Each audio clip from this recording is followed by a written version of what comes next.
Right, YouTube, doing a quick little video. I've just had a delivery from the postman and I bought this online the same time as I bought this, just over about a week ago. I can't remember when. I bought this folding solar panel, 1.35 watt, 5.3 volts, 300 milliamps, to power this. In the meantime, I've been doing some other tests on this. It won't charge a smartphone, obviously, because it's 300 milliamp output. I need a good 500 milliamp for my phone, if not an amp.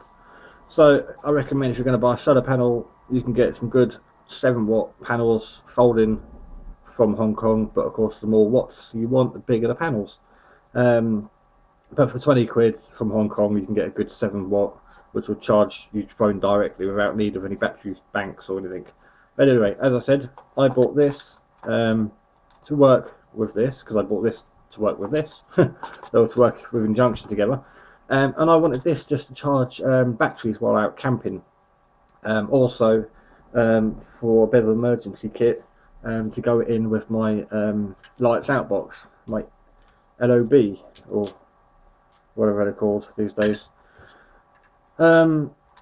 Yes, so I think I've mentioned before in other videos that I've got some 3,400 milliamp or 3.4 amp hour batteries that I use for radio work, because obviously they're 3.5 amp.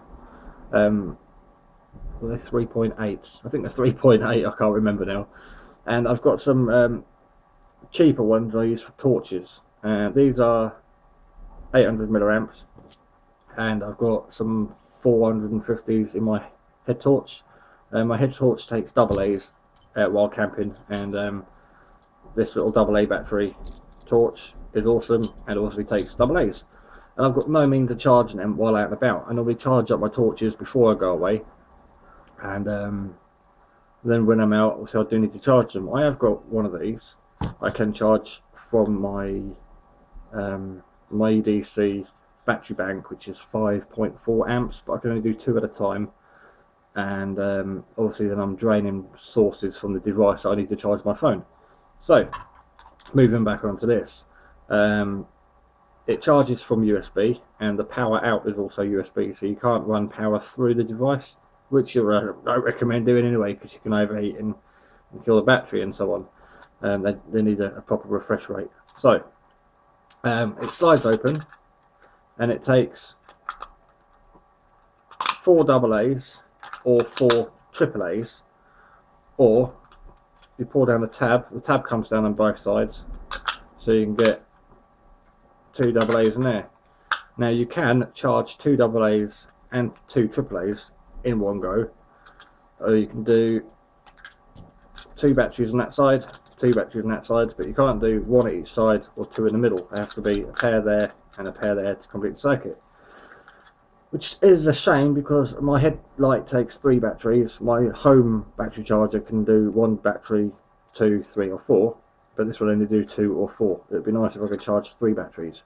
So I'm not going to moan too much. So that's it. You just pull down a little tab. The output on this is 500 milliamps. So even if I put in, let's say 2 amps worth of batteries, it'll only let 500 milliamps out, so it won't explode the device. Now, just on a bit of a test, these green AA's was given the other day by someone. They've had them for years, sitting in a drawer, and they said, do you want them? I had no use for them. 650 milliamps, not being charged for a long time, we're talking years. Put them in here, and it charged my phone. So I was happy. Plugged that in, 300 milliamps, with the lead that they give you, and put it on the window, and the light was flashing. Took it out to the van, put it on the dashboard in direct sunlight, and the light was flashing nearly continuously. And when you plug it on charge from a mains supply, i.e. laptop USB, TV USB, car stereo USB, wall socket USB, whatever, the light stays on permanently. So I'll just chuck some batteries in there now and demonstrate the light does actually work and the device is working. I normally chuck batteries when they start to rattle, so it looks like I've got a battery to chuck. Now straight away there's a purple light coming on. It's really faint, hard to see because it's a very low wattage bulb. Obviously we don't want to be draining too much power from our battery source. So the purple light's on, saying we now have power. So push that and it goes off. Push it goes back on. Now I'm going to plug this into the laptop, and the orange light comes on permanently. Blinks orange, then red, and then stays on red. And then when you unplug it, the purple light on there, but it won't show up on the camera. So anyway, plug that into the new battery bank, and the light was flashing. So I'm happy, really. They all work. Not the most expensive kit, not the most top of the range, high end, but it does what I want it to do. It will charge my phone. I don't need it to charge my phone, but it will charge the batteries for my headlight and my EDC torch, and which is very important when I'm out camping, just to keep them topped up, in case for some reason I forget to charge them before I leave the house, or I can't charge them for whatever reason.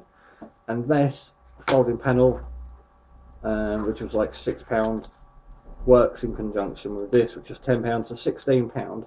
I can charge AA's, AA's, and my phone for an indefinite period of time. So not too bad, really, not too bad. Right, well that's my little review on the portapow battery, emergency battery charger. I don't know why they call it an emergency battery charger,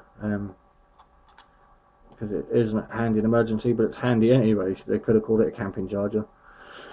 It's they're from about £10 online, and I'm moderately impressed with mine, and recommend it as much as I would a better one, really. I haven't used or owned any better ones, but obviously you pay for what you get. If you want a better built, better quality, you're going to pay more, but for £10 it is a bit of plastic, but it works. Right, thanks for watching, all the best, catch you soon.